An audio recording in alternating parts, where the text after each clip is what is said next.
প্রিয় শিক্ষার্থী, আমরা পরশুদিন সৌরজগৎ থেকে যে ক্লাস করেছিলাম সেই ক্লাসের শেষের দিকে তোমরা আমাকে অনেকেই বলেছিলে, স্যার আমরা সৌরজগতের 8টি গ্রহ ক্রম অনুসারে মুখস্থ রাখতে পারি না।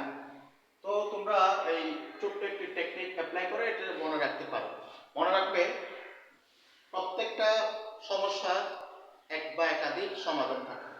হ্যাঁ, দেখো, বসু প্রায় 20 ইউনিট। এটা একটা ইন্টারেস্টিং একটা টেকনিক।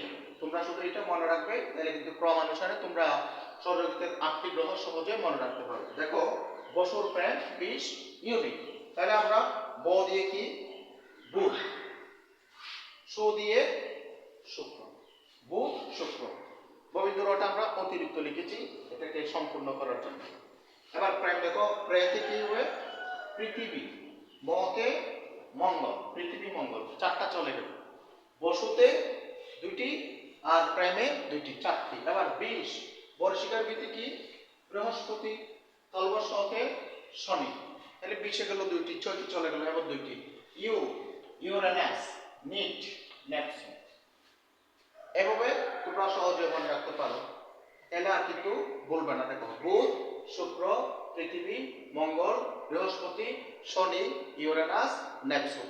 এবং তোমরা সহজ সহজ টেকনিক অ্যাপ্লাই করে তোমরা মুখস্থ রাখতে পারো। শুধু যে সৌরজগতের গ্রহগুলো না, আরো অনেক সূত্র আছে গণিতে, এরপরে ইংলিশ আছে, এরপর তোমাদের বিশ্ব পরিচয়, এরকম অনেকগুলো আছে যেগুলো তোমরা এই টেকনিকগুলো অ্যাপ্লাই করে মুখস্থ রাখতে পারো। ধন্যবাদ সবাইকে।